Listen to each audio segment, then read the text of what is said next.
What would you do if the only person who believed in you was taken away and the world seemed determined to break your spirit? For young Kiera, the answer was simple. Fight back with love and resilience.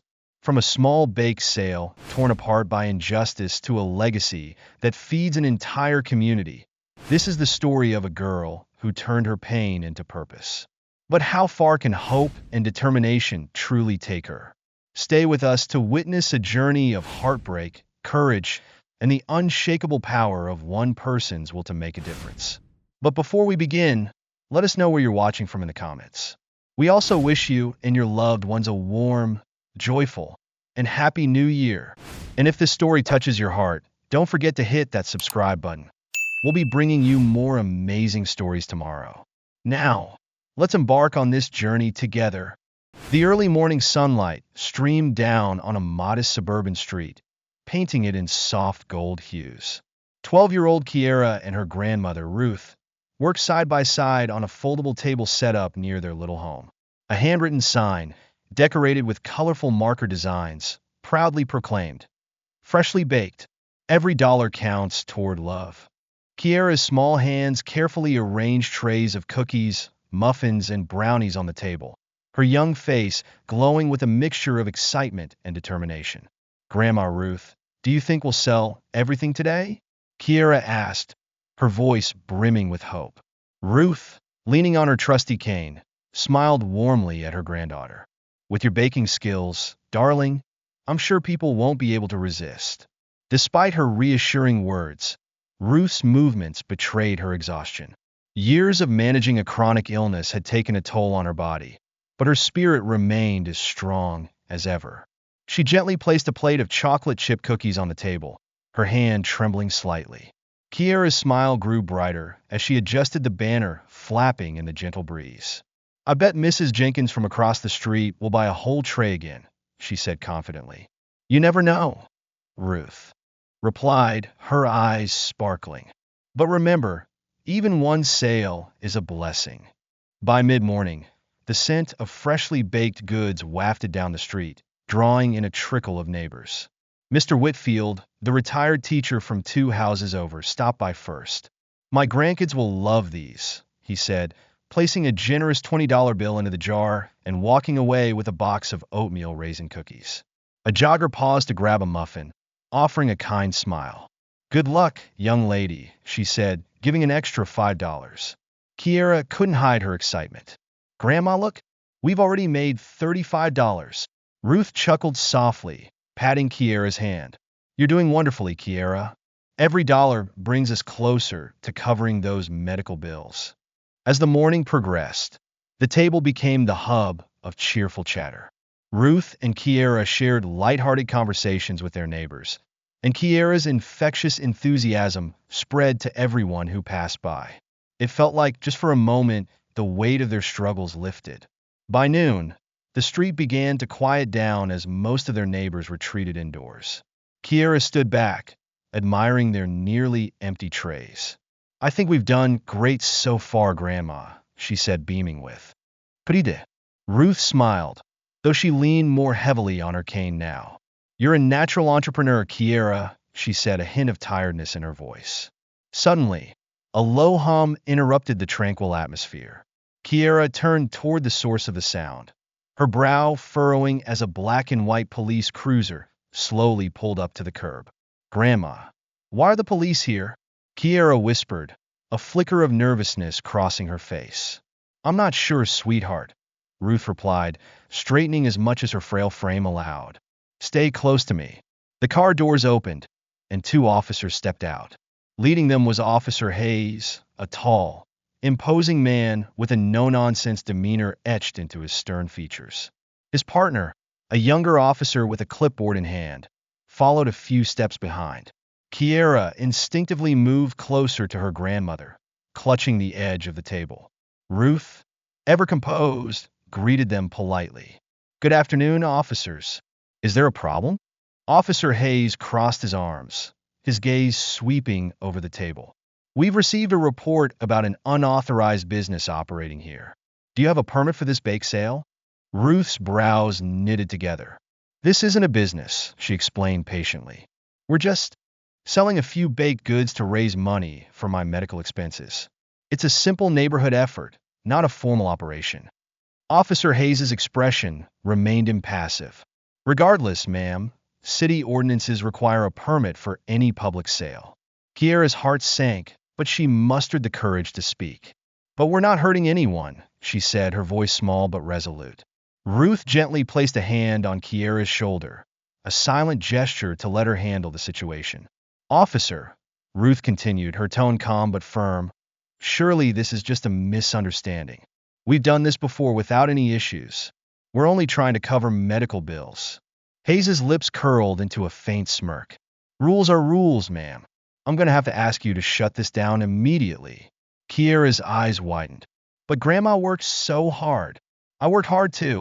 The younger officer glanced uncomfortably at Hayes, but the senior officer was unmoved. Pack it up, he said curtly. The tension in the air was palpable. Ruth's grip on her cane tightened as she squared her shoulders. I understand the need for regulations, officer, she said, but can we come to an agreement?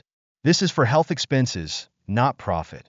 Hayes' gaze hardened. Ma'am, if you don't comply, we'll have to take further action. Before Ruth could respond, Kiera's voice rang out, trembling with frustration. This isn't fair. We're just trying to help Grandma. Ruth turned to her granddaughter, her expression a mixture of pride and concern. Kiera, she said softly, it's okay. We'll figure something out. Hayes reached for his radio. Dispatch, we have a situation here. Requesting further instructions. As the officer stepped away to make the call, Kiera's hands balled into fists, her young heart pounding with indignation. Ruth placed a calming hand on her shoulder. Stay strong, Kiera, she whispered. The sound of murmuring voices drew their attention. A small group of neighbors had gathered at the edge of the street, their expressions a mixture of curiosity and concern. Some pulled out their phones, recording the scene unfolding before them. Kiera's eyes darted between her grandmother and the officers, her sense of joy and accomplishment quickly replaced by unease. The bake sale, once a beacon of hope, now felt like the center of an ominous storm. As Hayes returned to the table, his expression unreadable, Kiera clenched her jaw, determined not to let them see her cry. But deep down, she couldn't shake the feeling that their small act of love was about to be torn apart. The warm, quiet neighborhood seemed to hold its breath as Officer Hayes stood firmly in front of the bake sale table. His partner, Officer Dillard, glanced nervously at the scene unfolding but stayed silent, unwilling to challenge Hayes's domineering presence. Kiera held her grandmother Ruth's hand tightly, her small fingers trembling. Why won't they listen to us, Grandma? She whispered, her voice breaking. Ruth's gentle strength remained intact. Stay calm, Kiera, she murmured, though her grip on her cane tightened. Her resolve was unshaken despite the mounting tension. Hayes's stern expression didn't waver. Ma'am, this is your final warning. Pack up the table now, or we'll have to take action. Officer, Ruth replied, her voice steady but firm, this isn't a business, just a small effort to raise money for critical medical needs. We're not disrupting anyone. It doesn't matter, Hayes snapped. You're in violation of city code. My orders are clear. Before Ruth could reply, a voice rang out from across the street. Is this really necessary? It was Mr. Whitfield, the retired teacher who had bought cookies earlier. He stood with his arms crossed, joined by a few other neighbors who had begun to gather. This is outrageous, a woman from the group added. They're just trying to help each other. The murmurs of disapproval seemed to make Dillard hesitate, but Hayes's jaw tightened. You all need to stay out of this, he barked at the growing crowd. Kiera's young voice trembled as she spoke. Please, Officer Hayes, we're not doing anything wrong. Hayes turned his steely gaze toward her, the sharpness in his tone cutting through the air. Kid, stay quiet and step aside. Ruth, sensing the situation spiraling, stepped protectively in front of Kiera.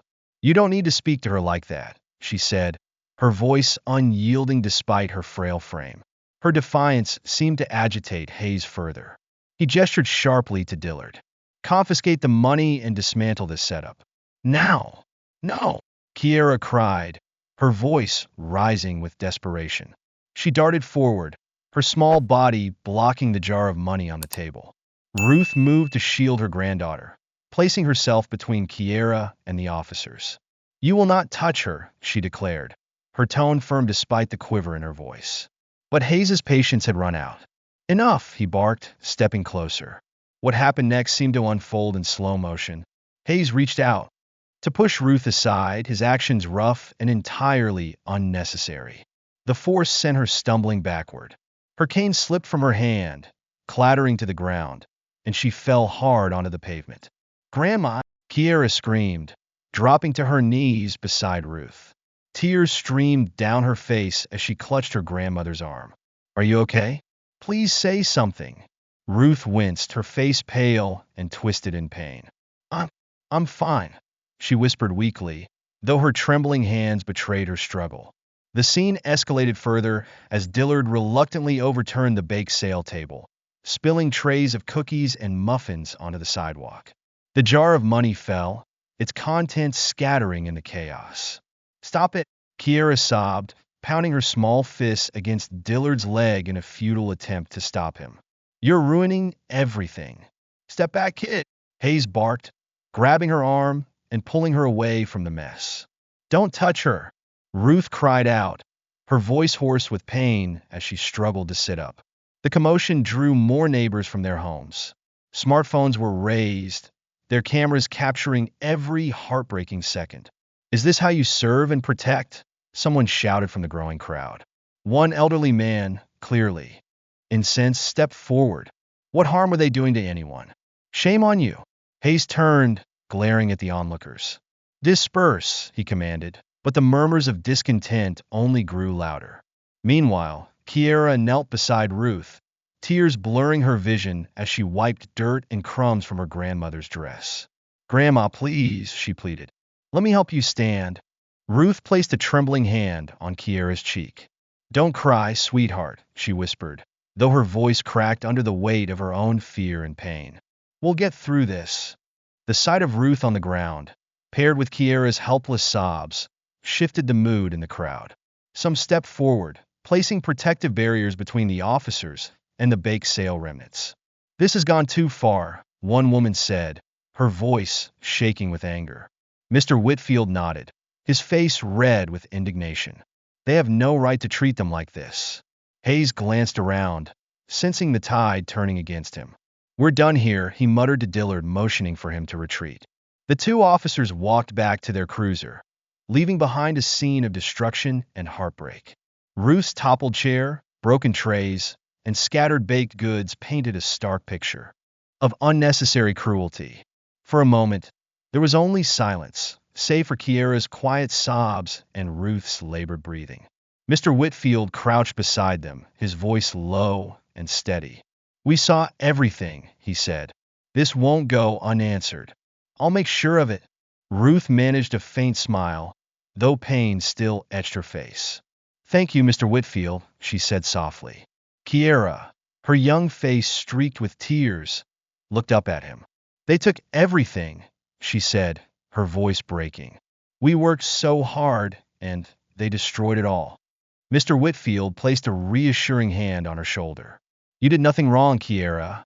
Don't let them take away your spirit." As neighbors began to help clean up the mess, Kiera's eyes hardened with a resolve far beyond her years. "We'll try again, Grandma," she whispered, her small hands clutching Ruth's frail ones. "We won't give up." Ruth gazed at her granddaughter with a mixture of pride and sorrow. "I know we won't, Kiera," she replied, her voice gentle but steady. "I know we won't." The sound of low, rumbling tires disrupted the heavy stillness that had fallen over the neighborhood. Kiera barely noticed at first. She was too focused on Ruth, her trembling hands gripping her grandmother's as they sat on the cracked sidewalk. "Grandma, you're going to be okay," Kiera said softly, though her tear-streaked face betrayed her fear. Around them, neighbors murmured in anger and disbelief, many still recording the aftermath of the incident on their phones. A sleek black SUV pulled up to the curb, its tinted windows gleaming under the midday sun. The vehicle's polished exterior and quiet hum seemed almost out of place amidst the chaos. As the driver's door opened, a tall, poised woman stepped out, her tailored navy blue suit immaculate, her heels clicking softly on the pavement. "Excuse me," the woman said, her voice calm yet commanding as she approached the scene. Her sharp eyes scanned the disarray, the overturned table, scattered baked goods, and most importantly, the frail woman clutching her side on the ground. She crouched beside Kiera, her face softening as she met the young girl's tearful gaze. "Are you two all right?" Kiera hesitated, glancing at her grandmother, who gave her a faint nod. "The police, they said we couldn't have our bake sale. They pushed Grandma, and now she's hurt," Kiera said, her words tumbling out in a rush. The woman's jaw tightened, but her voice remained gentle. "And they left you like this?" Kiera nodded, her small hands balling into fists. "It's not fair. We weren't doing anything wrong. They took everything, our money, our table. They even hurt Grandma." The woman turned her attention to Ruth, who was struggling to sit up straight. "I'm Marissa Grant," she said softly. "Can I help you get up, Mrs. Ruth Taylor?" Ruth replied, her voice weak but polite. "And this is my granddaughter, Kiera." Marissa smiled reassuringly. "It's a pleasure to meet you both, though I wish it were under better circumstances." She gently helped Ruth to her feet, one arm steadying the older woman as Kiera hovered nearby, her worried eyes never leaving her grandmother. "We'll get you checked out," Marissa said decisively. "There's a clinic not far from here. We'll make sure you're okay." Ruth started to protest, shaking her head. "I don't want to be a bother, Miss Grant. We'll manage." Marissa's gaze hardened, though her tone remained kind. "You're not a bother. You've already been through enough today. Let me help." Marissa turned to the small crowd of neighbors who had gathered, her authoritative presence quieting their murmurs. "Does anyone have a phone number for the police chief or city council? I'll be contacting them myself." Mr. Whitfield stepped forward, his shoulders squared. "I do.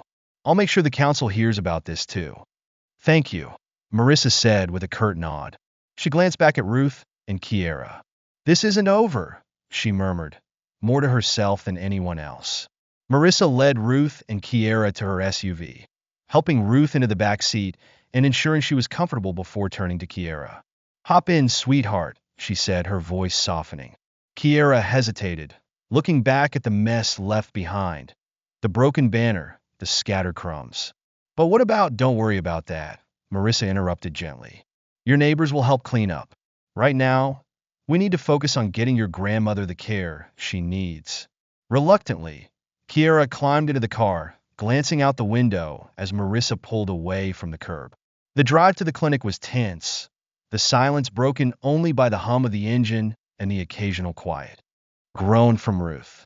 Kiera clung to her grandmother's hand, her young face a mix of fear and guilt. "I shouldn't have argued with them," Kiera said suddenly, her voice trembling. "If I hadn't, maybe they wouldn't have hurt you, Grandma." Ruth shook her head weakly. "Kiera, don't you ever think that. None of this is your fault." Marissa glanced at them through the rearview mirror, her grip tightening on the steering wheel. "Your grandmother's right, Kiera," she said firmly. "This isn't about you or anything you did. It's about people in power forgetting their responsibility to protect the community." Kiera sniffled, wiping her eyes. "But what can we do? They're the police. They don't listen to people like us." Marissa's eyes gleamed with quiet determination. "Sometimes it feels that way," she admitted. "But that doesn't mean we let them get away with it.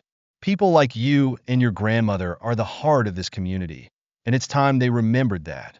At the clinic, a nurse quickly escorted Ruth into an examination room, while Marissa and Kiera waited anxiously in the lobby. Marissa sat beside Kiera, her posture calm and composed, though her mind raced with thoughts of what had happened and how to set it right. "Miss Grant," Kiera asked hesitantly. "Call me Marissa," she said with a warm smile. "Why are you helping us?" Kiera continued. "You don't even know us." Marissa's expression softened. "When I was your age, my mom struggled with her health, just like your grandma. We didn't have much, and there were days when I felt like no one cared. But a few kind people stepped up and made all the difference. I promised myself that if I ever had the means, I'd do the same for someone else." Kiera nodded slowly, her eyes wide. You remind me of my grandma, she said quietly. Marissa chuckled. That's the highest compliment I could get. The nurse returned, smiling reassuringly. Mrs. Taylor is stable, she said.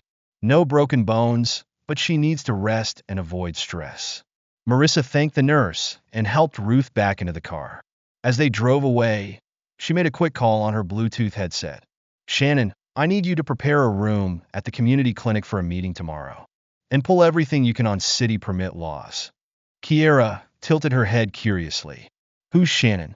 My assistant, Marissa explained. She's going to help us make sure what happened today doesn't happen again. Back at their small home, Ruth settled into her worn armchair with a tired sigh. Marissa knelt beside her, holding her hand. You'll need to rest, but I'll be back tomorrow to check on you both. And we'll make a plan.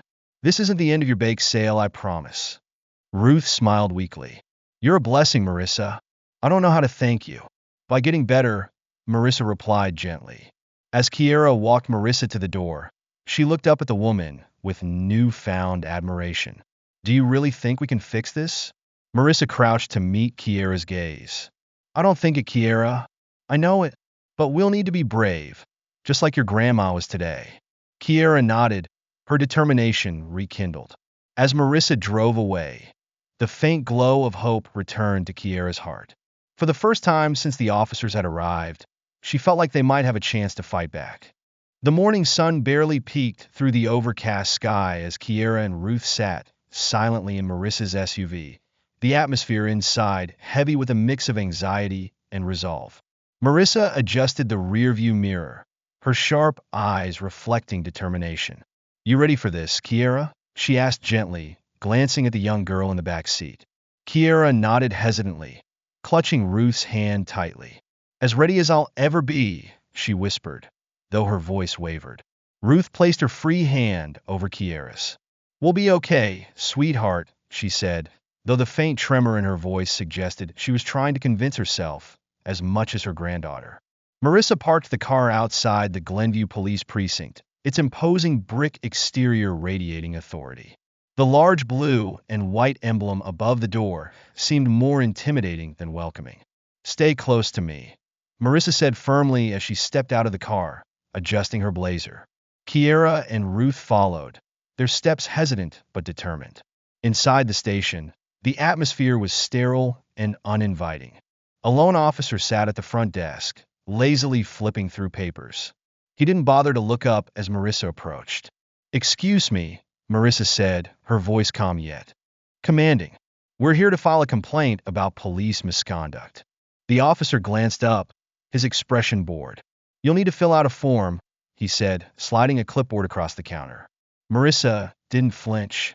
I'm not here to fill out forms, she said, her tone steely. I'm here to speak with the captain. Now! The officer's eyes narrowed slightly. Do you have an appointment?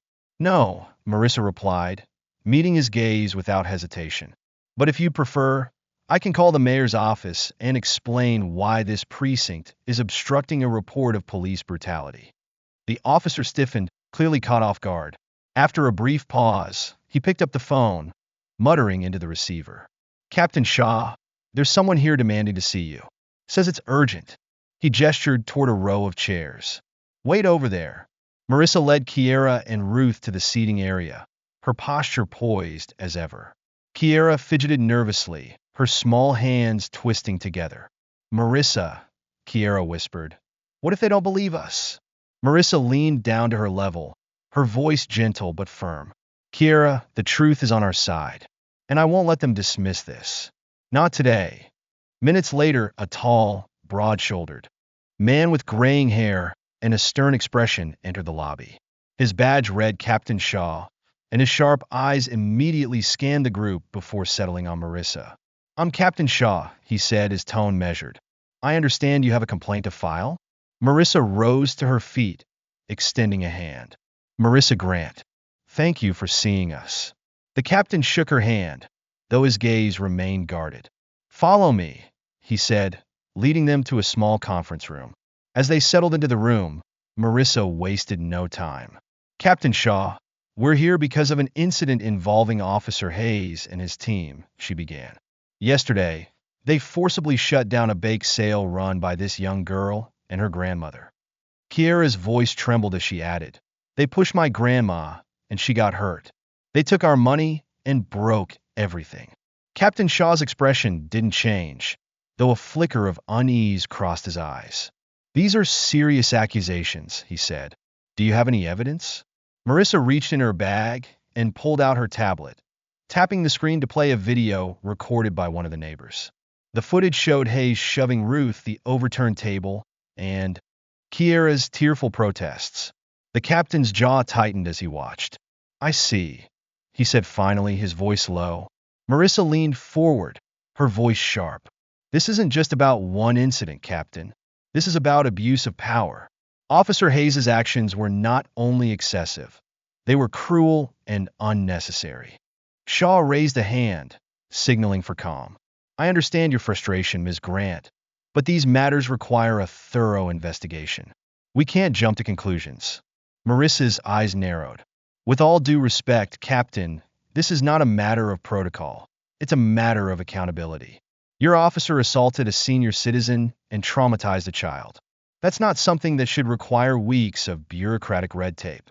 The tension in the room was palpable. Ruth shifted uncomfortably, her voice soft but steady. "Captain, I don't want any trouble. I just want to make sure this doesn't happen to anyone else." Shaw sighed, leaning back in his chair. "I'll personally look into this. But you have to understand, these things take time." Marissa's jaw tightened, but she kept her composure.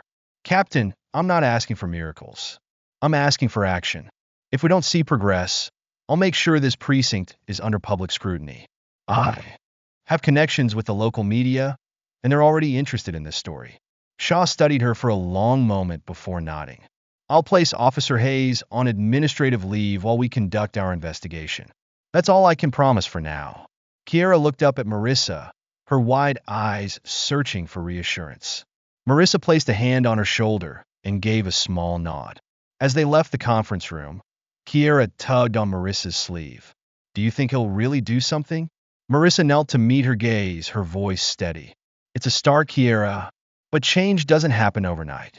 We'll keep fighting, and we won't let them ignore us."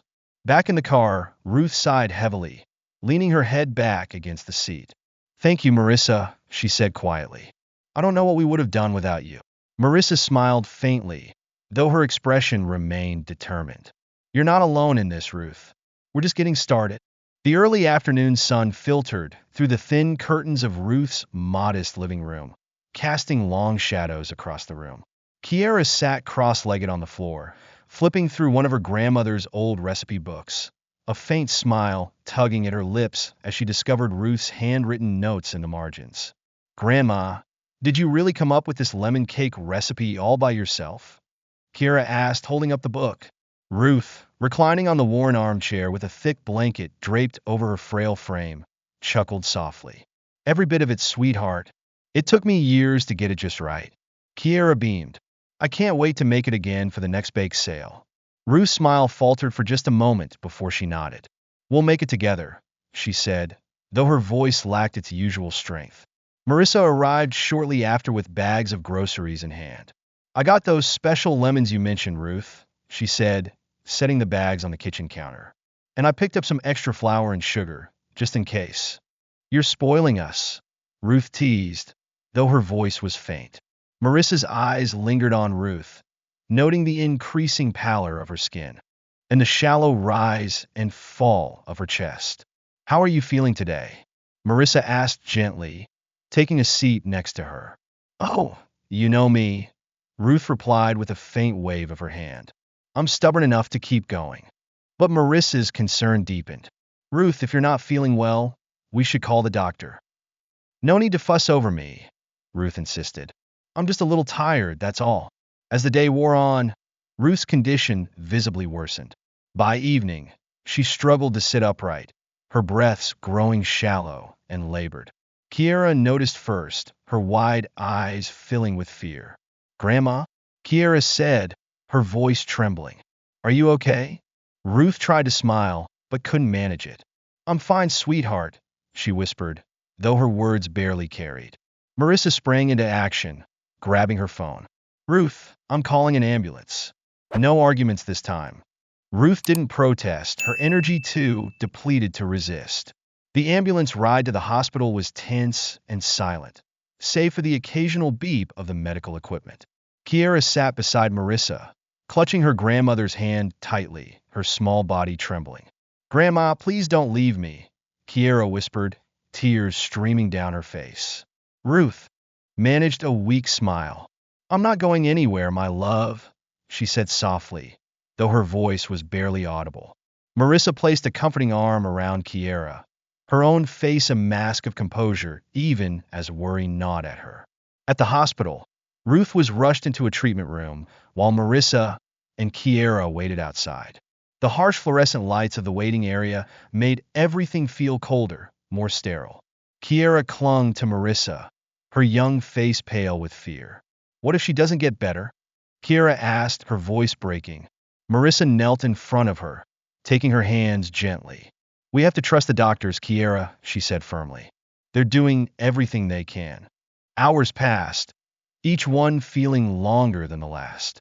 Finally, a doctor emerged, his expression somber. "Ms. Grant?" he asked, glancing between Marissa and Kiera. "Yes," Marissa said, standing immediately. The doctor hesitated. "Ruth's condition is critical. Her heart is very weak, and she's not responding well to treatment. We're doing everything we can, but what?" Kiera interrupted, her voice rising in panic. The doctor knelt to her level, his tone gentle but honest. "Sometimes, even with the best care, the body can only handle so much." Kiera's face crumpled, and she buried her head in Marissa's shoulders, sobbing. Marissa held her tightly, whispering soothing words even as tears filled her own eyes. Inside the dimly lit hospital room, Ruth lay surrounded by machines and monitors. Her breathing was shallow, but her face softened when Marissa and Kiera entered. "My sweet girl," Ruth whispered as Kiera rushed to her side. "Grandma, I'm here," Kiera said through her tears, clutching Ruth's hand. "Please don't go." Ruth gently stroked Kiera's hair, her voice frail but filled with love. "You're so strong, Kiera, stronger than you know, and no matter what happens, you'll never be alone." Marissa stepped closer, her hand resting gently on Ruth's arm. "Ruth, is there anything you need?" Ruth's eyes met Marissa's, filled with gratitude. "Take care of her, Marissa," she said weakly. "Promise me she'll never have to face this world alone." Marissa's throat tightened, but she nodded. "I promise, Ruth. I'll be there for her, always." Ruth's lips curved into a faint smile. "Thank you," she whispered. The hours dragged on, and as the night deepened, Ruth's breathing grew more labored. The monitors emitted a steady, ominous beep, signaling the inevitable. Kiera refused to leave her side, her small hand gripping Ruth's as if her love alone could keep her alive. "I love you, Grandma," Kiera whispered, tears streaming down her cheeks. "I'll make you proud, I promise." Ruth's lips moved faintly, her final words a soft whisper. "I know you will, my love." The monitor flatlined, its piercing tone cutting through the silence. Kiera collapsed into Marissa's arms, her body shaking with uncontrollable sobs. Marissa held her tightly, her own tears falling freely as she whispered words of comfort. Back at Ruth's home, the emptiness was palpable. Kiera sat curled up on the couch, clutching a framed photo of her and Ruth, her eyes red and swollen from crying. Marissa sat beside her, wrapping an arm around the grieving child. "Why did she have to go?" Kiera asked, her voice broken. Marissa sighed, her heart heavy. "I don't have the answer to that, Kiera, but I do know that she loved you more than anything, and she wants you to carry that love with you." Kiera sniffled, looking up at Marissa. "But you're not my grandma." "No, I'm not," Marissa admitted softly.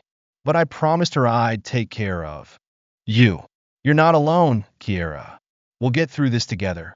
Marissa tucks Kiera into bed, placing the photo of Ruth on the nightstand beside her. As she turns off the light, Marissa steps into the hallway, leaning against the wall with tears streaming down her face. "This is just the beginning," she whispers to herself, her resolve hardening. "I'll keep my promise, Ruth, no matter what." The quiet hum of Marissa's SUV filled the air as they drove toward her home. Kiera sat silently in the passenger seat, staring out the window at the unfamiliar streets. Her face was pale and expressionless, a stark contrast to the fiery determination she had shown at the bake sale weeks earlier. Marissa glanced over at the young girl, her heart aching for her. "We're almost there," she said softly. "It's a little different from what you're used to, but I think you'll like it." Kiera nodded absently, but didn't respond. Her hands fidgeted with the straps of her backpack, the only piece of home she had brought with her. Marissa's house was a far cry from the modest, weathered home Kiera had shared with Ruth. The modern, two-story building stood at the end of a quiet cul-de-sac, its clean lines and manicured lawn exuding an air of sophistication. As they stepped inside, Kiera's eyes darted around the spacious living room, taking in the high ceilings, sleek furniture, and large windows that bathed the space in natural light. It was beautiful, but it felt cold and unfamiliar. "This is your home now," Marissa said gently, placing a hand on Kiera's shoulder. "Take your time getting used to it. There's no rush." Kiera managed a small nod, but remained quiet. Marissa led Kiera upstairs to a bedroom she had prepared just for her. The walls were painted a soft lavender, and the bed was adorned with a fluffy comforter and colorful throw pillows. A small desk sat in the corner, complete with a set of art supplies Marissa had picked out, and a shelf held several books and a recipe binder. "I wasn't sure what you'd like, so I tried to keep it simple," Marissa said, watching Kiera's reaction carefully. "It's nice," Kiera murmured, running her fingers over the edge of the desk. "Thank you." Marissa smiled, though she could see the hesitation in Kiera's eyes. "I'll let you get settled. Dinner will be ready soon," she said before quietly leaving the room. The first few days in Marissa's house were awkward and quiet. Kiera spent most of her time in her room, flipping through Ruth's recipe book or staring at the ceiling. Marissa gave her space, checking in periodically but not pushing too hard. One evening, Marissa found Kiera sitting at the kitchen table, staring at a photo of Ruth. "I miss her so much," Kiera said softly, tears welling in her eyes. Marissa sat down beside her, placing a comforting hand on her shoulder. "I know, Kiera. I miss her too.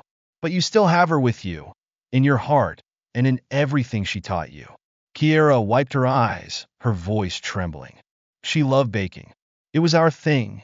Marissa's eyes lit up with an idea. "Then let's honor her by keeping that tradition alive," she said. "What do you mean?" Kiera asked, her brow furrowing. "Come on," Marissa said, standing and pulling Kiera gently toward the counter. "Let's bake something. I'll help." Marissa pulled out a mixing bowl and handed Kiera an apron. "What's your grandma's favorite recipe?" "Her lemon cake," Kiera replied, a faint smile tugging at her lips. "Perfect," Marissa said. "Let's do it." Kiera began measuring ingredients, her movements hesitant at first, but growing more confident as she worked. Marissa stayed by her side, encouraging her and cracking a few jokes to lighten the mood. As the cake baked in the oven, the familiar, comforting aroma filled the kitchen. For the first time in days, Kiera looked truly at ease. "It smells just like when Grandma made it," she said, her voice soft but warm. "That's because you're carrying on her legacy," Marissa replied with a smile. When the cake was ready, Kiera carefully cut a slice and took a bite. She closed her eyes, savoring the taste. "It tastes like home," she whispered, her voice tinged with both sadness and peace. Marissa wrapped an arm around her. "And every time you bake, you'll bring a little piece of her with you." Over the next few weeks, baking became a regular ritual for Kiera and Marissa. They experimented with new recipes and perfected old ones, filling the house with warmth and laughter. Marissa watched as Kiera's spark slowly returned, her confidence growing with each batch of cookies or tray of muffins. One afternoon, as they worked on a batch of chocolate chip cookies, Kiera looked up at Marissa. "Do you think we could do another bake sale?" she asked hesitantly. Marissa paused, then smiled. "I think that's a wonderful idea," she said. "But this time, we'll do it together." Kiera's eyes lit up. "Really? You'll help me?" "Of course," Marissa replied. "Your grandma would be so proud of you, and I want to help you honor her in the best way we can." That evening, Kiera sat at her desk, sketching out ideas for the bake sale. She carefully designed a new banner, her markers bringing vibrant colors to life. As Marissa peeked into the room, she saw the determination in Kiera's expression and couldn't help but smile. "Good night, Kiera," Marissa said softly. "Good night, Marissa," Kiera replied, her voice steady. As the house grew quiet, Kiera placed her sketchbook on the desk and looked out the window at the starry sky. "We'll make you proud, Grandma," she whispered, her resolve stronger than ever. The sun hung low in the sky, casting a warm golden hue over the bustling community center parking lot. Kiera stood in front of a folding table, the smell of freshly baked goods wafting through the air. She had spent days planning, organizing, and preparing for this day, with Marissa by her side every step of the way. Kiera's fingers nervously adjusted the new banner she had designed, which read, "Baking for a Better Tomorrow," honoring Ruth's legacy. The words were bold and colorful, just like her grandmother would have liked. She stepped back, her heart racing as she surveyed the setup. There were trays of cookies, muffins, and pies, all made with care and love. The tables were lined up, each covered with cheerful tablecloths, and in the center, a jar stood to collect donations for those in need. "You've outdone yourself, Kiera," Marissa said, smiling as she joined her. "Everything looks perfect." Kiera gave a hesitant smile, her nervousness still evident. "I just want it to be as good as last time, maybe even better." "It already is," Marissa assured her, placing a hand on her shoulder. "The community will love it." The first few visitors trickled in, some familiar faces from the neighborhood, others curious newcomers who had heard about the event through word of mouth. The bake sale was small at first, but the buzz was beginning to grow. As people began to approach the table, Kiera's confidence grew. She smiled and greeted each person, offering samples with pride. A group of young mothers stopped by, each one praising her baking skills. "Kiera, you're a real talent," one of them said, biting into a warm chocolate chip cookie. "These are the best cookies I've ever had." Kiera blushed, her smile widening. "Thank you," she said softly, feeling a warmth spread in her chest. Marissa moved through the crowd, greeting familiar faces and encouraging others to try the treats.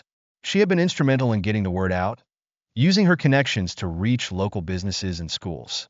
Now, the parking lot was filling up with families, friends, and even a few local officials.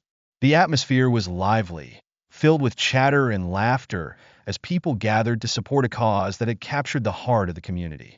As the afternoon wore on, the event began to pick up steam. A local radio station even showed up to interview. Kiera, drawn in by the story of a young girl turning grief into action. The station's DJ, a woman named Carla, approached Kiera, microphone in hand. "You've created something really special here," Carla said, her tone warm and enthusiastic. "Tell me, what inspired you to organize this bake sale?" Kiera hesitated for a moment, but then she thought of Ruth. Her grandmother's voice echoed in her mind. "Keep giving, Kiera. Keep helping."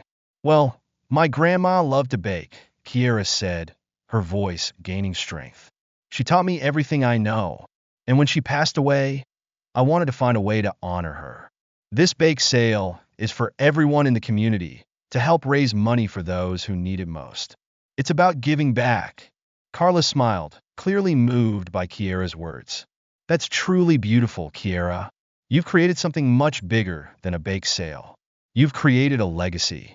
The radio station broadcasted the interview live, and soon enough, Kiera's story was spreading far and wide.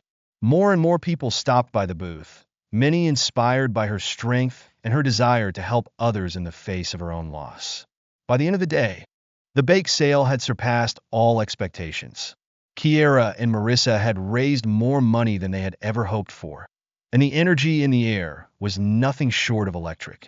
The event had turned into more than just a fundraiser. It had become a celebration of community, resilience, and hope. As the sun began to set, casting a warm, amber glow over the gathering, Kiera took a moment to step back and look at what she had created. The tables were nearly empty, save for a few crumbs, and the jar was overflowing with donations. People were still chatting, exchanging stories, and enjoying the sweet treats.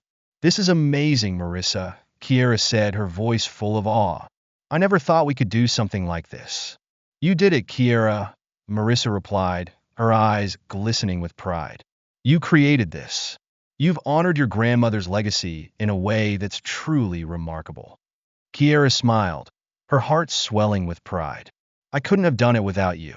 Just as they were about to begin packing up, a car pulled into the lot, a sleek sedan with a local newspaper logo on the side. A journalist stepped out, notebook in hand. She walked toward Kiera and Marissa, offering a friendly smile.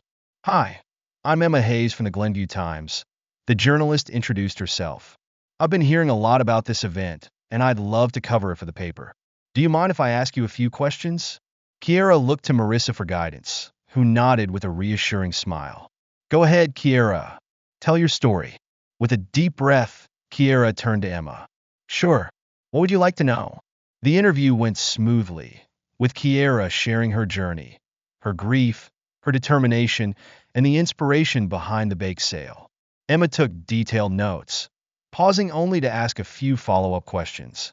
You've inspired so many people today, Emma said as she finished her notes. I think your story will really resonate with our readers. You're making a real difference, Kiera. Kiera felt a wave of emotions wash over her, but she kept her composure. I just want to help, she said softly. I want people to know that even if we've lost something precious, we can still do something good.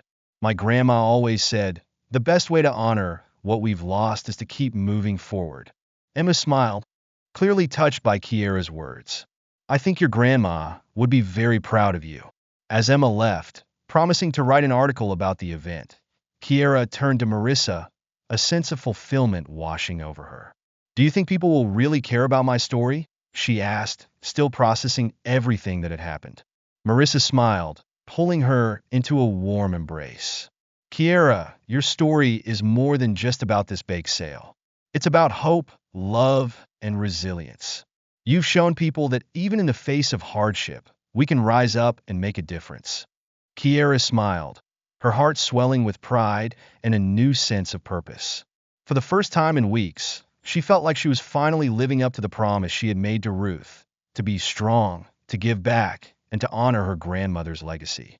The first day of school was always daunting, but for Kiera, stepping into the polished halls of Glenview Academy felt like entering another world entirely. The prestigious private school, with its gleaming floors and towering glass windows, was a far cry from the public school she had attended before moving in with Marissa. Students bustled about, their designer backpacks slung casually over their shoulders, their conversations peppered with references to summer vacations in exotic locales. Kiera clutched her plain canvas bag tightly, feeling small and out of place. Remember, just be yourself, Marissa had told her that morning, giving her an encouraging smile before dropping her off. But standing here now, Kiera wasn't sure if being herself would be enough. Her first class started quietly enough.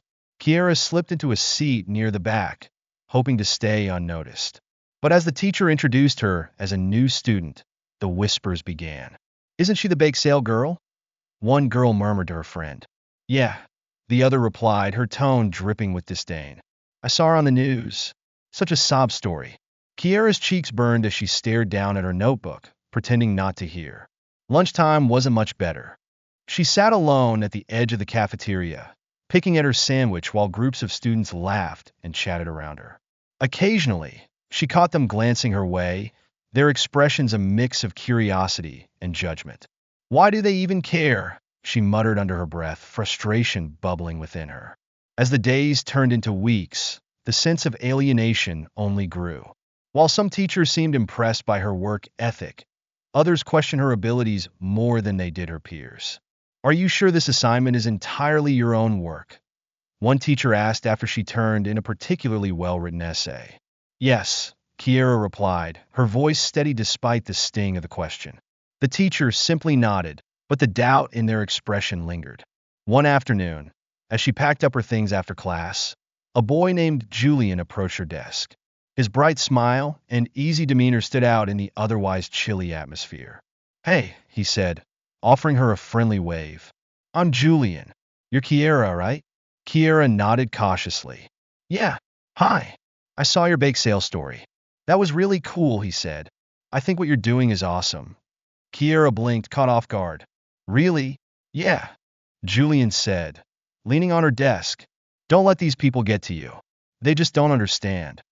His words were a small but meaningful light in an otherwise gloomy day. Despite Julian's kindness, the struggles continued. One afternoon, during a class discussion about community service, a girl named Harper scoffed loudly when Kiera spoke about her bake sales. So what? You think selling cookies is going to change the world? Harper said, her tone mocking. Kiera froze, the familiar sting of doubt creeping in. Maybe not the whole world, she said finally, her voice quiet but firm. But it can change someone's world. And that's enough for me. The room fell silent. And for the first time, Kiera felt a flicker of confidence. At home, Marissa noticed Kiera's quiet demeanor and the way she lingered over her homework. Her usual spark dimmed. Everything okay at school? Marissa asked one evening as they cleaned up after dinner. Kiera hesitated before speaking. It's just hard. I don't feel like I belong there. The other kids, the teachers, they all look at me like I don't deserve to be there. Marissa set down the dish she was holding and turned to face Kiera. Her expression serious, but gentle. Kiera, you do belong there. You've worked hard to get where you are, and no one has the right to make you feel otherwise. But what if they're right? Kiera said, her voice cracking. What if I'm not good enough? Marissa knelt beside her, placing her hands on Kiera's shoulders. Listen to me. You're more than good enough. You're smart. You're hardworking, and you have a heart bigger than anyone I know. Don't let their ignorance make you doubt yourself. Kiera nodded, tears welling in her eyes. Marissa pulled her into a hug, holding her tightly. You have a mission, Kiera, Marissa said softly. You're not just doing this for you. You're doing it for your grandma, for the people who believe in you, and for the ones who need your help. Don't forget that. The next day at school, Kiera walked through the halls with a renewed sense of purpose. When Harper made another snide comment during class, Kiera didn't hesitate to speak up. Maybe you don't understand why I do what I do, she said calmly. But that doesn't mean it's not important. Every cookie, every dollar, it all helps someone. And that's what matters. Harper rolled her eyes, but several students nodded in agreement. Julian shot Kiera a thumbs up from across the room. The turning point came during a school assembly, where students were encouraged to share personal projects. Kiera hesitated at first, but Julian nudged her forward. You've got this, he whispered. Taking a deep breath, Kiera stepped onto the stage. Hi, I'm Kiera, she began, her voice steady. Some of you might know me as the bake sale girl. What you might not know is why I started doing it. She shared her story, about Ruth, about the challenges she faced, and about the importance of giving back.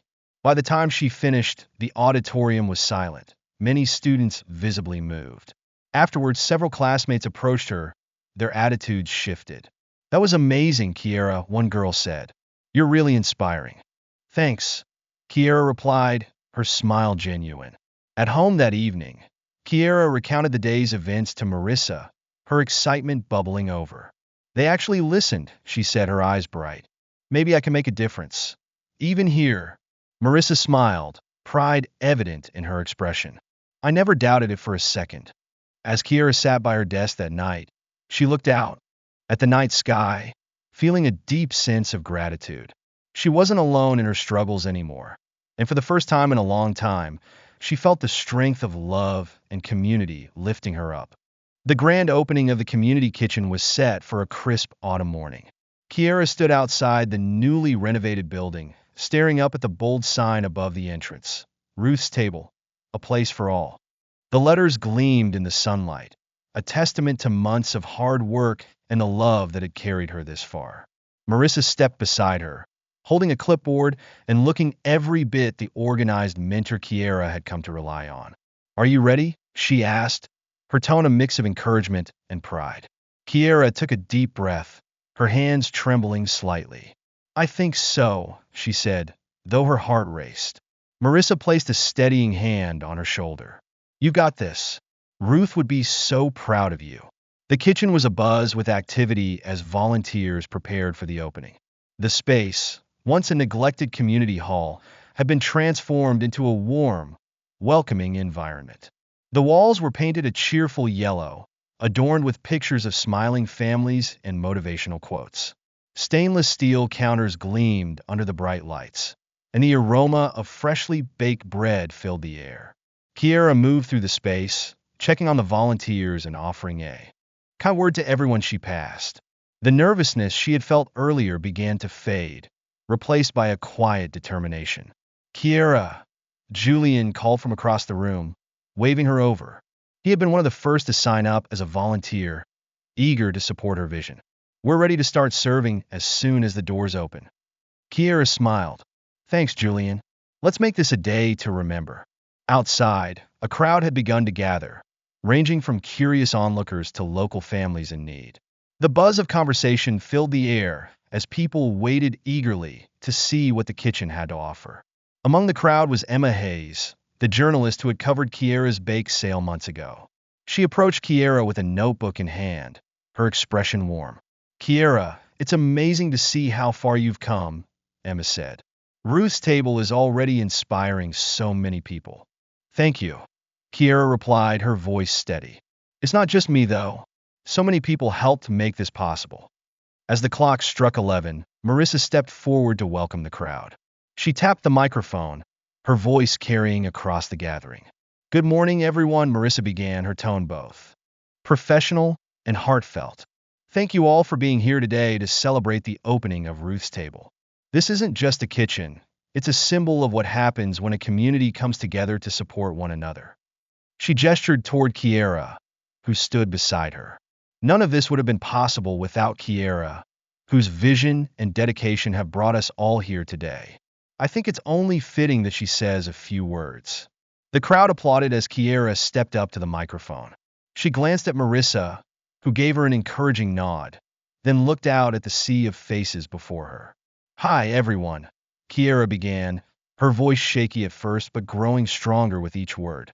First, I want to thank you all for being here.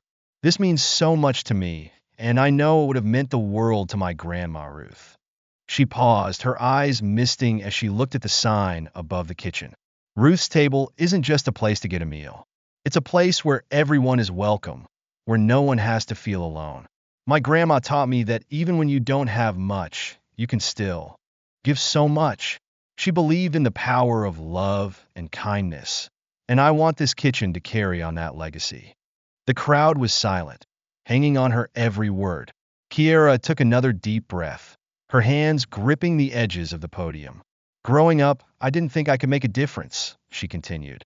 But my grandma always told me that small acts of kindness could change someone's life. She showed me that through her baking, her laughter, and her love. Ruth's table is my way of continuing what she started. She glanced at Marissa, her voice softening. And I couldn't have done it without Marissa. She's been my rock, my guide, and my family when I needed one the most. Marissa's eyes glistened with tears, but she smiled, her pride evident. Kiera straightened, her voice clear and strong as she concluded. This kitchen belongs to all of us. It's a place where we can come together, share a meal, and support one another. I hope Ruth's table becomes more than just a building. I hope it becomes a home for everyone who walks through these doors. The crowd erupted into applause, many wiping away tears as Kiera stepped down from the podium. The first guests were welcomed into the kitchen shortly after, greeted by the warmth of the space and the smell of hearty meals being served. Families sat together at long tables, chatting and laughing as volunteers moved about, ensuring everyone had what they needed. Kiera worked alongside the volunteers, handing out plates of food and talking with guests. She felt a deep sense of fulfillment as she watched the room come alive with joy and connection. As the event wound down, Emma approached Kiera again, her notebook now filled with observations. Kiera, I think this might be my favorite story yet, Emma said. You've created something truly special. Kiera smiled, her heart full. It's not just me, she said. It's everyone who believed in this vision. Later that evening, after the kitchen had closed for the day, Kiera and Marissa stood outside, looking up at the sign one last time before heading home. Today was incredible, Marissa said, her voice filled with pride. You've built something amazing, Kiera. Kiera nodded, her gaze steady. It feels like she's still with me, she said quietly. She is, Marissa replied, placing a hand on her shoulder. Every smile, every meal, every moment in that kitchen. That's her legacy. Kiera felt a warmth spread through her chest. For the first time, she truly believed she was living up to the promise she had made to her grandmother. The soft hum of conversation filled the air inside Ruth's table, blending with the comforting clatter of pots and pans in the kitchen. Kiera stood at the front counter, carefully icing a tray of cupcakes. The afternoon rush had settled, leaving her with a rare, quiet moment to reflect. She had grown into her role at Ruth's table, not just as a leader, but as a mentor to the volunteers and guests who had become part of its family. Each day felt like a step closer to fulfilling the promise she had made to her grandmother. But Kiera knew the work was far from over. "Excuse me," a small, timid voice broke through her thoughts. Kiera turned to see a young girl standing by the counter, clutching a worn notebook against her chest. She couldn't have been older than 10, with wide brown eyes filled with curiosity and a hint of nervousness. "Hi there," Kiera said warmly, kneeling to meet the girl's gaze. "What's your name?" "Ellie," the girl replied, her voice barely above a whisper. "It's nice to meet you, Ellie," Kiera said. "What can I do for you?"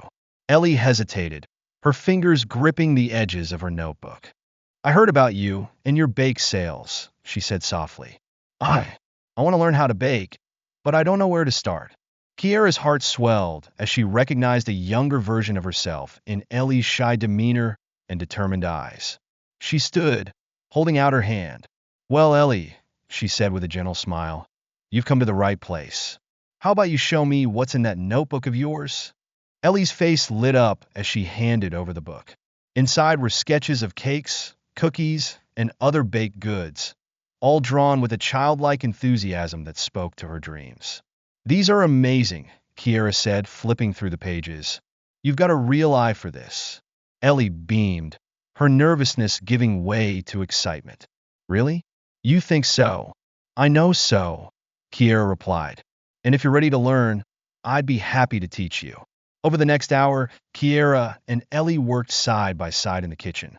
Kiera guided Ellie through the basics of baking, showing her how to measure ingredients and mix batter. The young girl listened intently, her concentration unbroken as she carefully followed each step. By the time they pulled their first batch of cookies from the oven, Ellie's face was glowing with pride.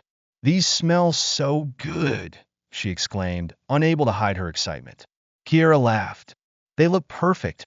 You did an amazing job." Ellie took a bite of one of the cookies, her eyes widening. "It tastes just like the ones my mom used to buy," she said softly, her voice tinged with emotion. Kiera placed a comforting hand on her shoulder. "You've got talent, Ellie," she said, "and with practice, you're going to make some incredible things."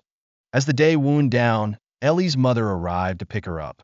She thanked Kiera with tears in her eyes, explaining how much the experience had meant to her daughter. "She's been talking about this for weeks," her mother said. "Thank you for taking the time to encourage her. It means more than you know." Kiera watched as Ellie waved goodbye, clutching a small box of cookies she had baked herself. "You did good today," Marissa said, stepping beside her. Kiera smiled, her gaze still on Ellie. "She reminded me of me," she said quietly, "and it felt good to give her the encouragement I wish I'd had at her age." That evening, after the kitchen had closed and the volunteers had gone home, Kiera sat on the steps outside Ruth's table, gazing up at the star-filled sky. The air was crisp, carrying the faint scent of autumn leaves. Marissa joined her, handing her a cup of tea. "Penny for your thoughts?" she asked. Kiera sipped her tea, her expression thoughtful. "I was just thinking about how far we've come," she said. "How this all started with one little bake sale, and now it's grown into something so much bigger than I ever imagined." Marissa nodded.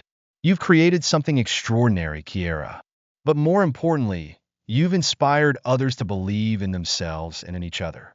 Kiera turned to her, her eyes filled with gratitude. "I couldn't have done it without you, Marissa. You've been my rock through everything." Marissa smiled, her voice gentle. "And you've been my inspiration. Watching you grow into the person you are today has been one of the greatest joys of my life." As they sat in comfortable silence, Kiera felt a deep sense of peace settle over her. She looked up at the sign bearing her grandmother's name, its soft glow lighting the night. I feel her here, Kiera said quietly. Every time I step into that kitchen, I feel like she's guiding me. Marissa nodded. She'd be so proud of you, Kiera, of everything you've done and everything you're going to do. The story of Ruth's table was no longer just about Kiera or Ruth. It had become a testament to the power of love, resilience, and community. It was a reminder that even in the face of loss, there was always a way to move forward, to carry on the legacy of those who came before us. Kiera's journey was far from over. She knew there would be more challenges ahead, more opportunities to make a difference, and more people like Ellie who needed someone to believe in them. As she gazed at the stars, she whispered a quiet promise to herself and to her grandmother. I'll keep going. I'll keep giving. And I'll never forget where it all began. Thank you for listening all the way to the end of this story. And remember to hit that subscribe button so you won't miss out on our upcoming inspirational tales. See you in the next one.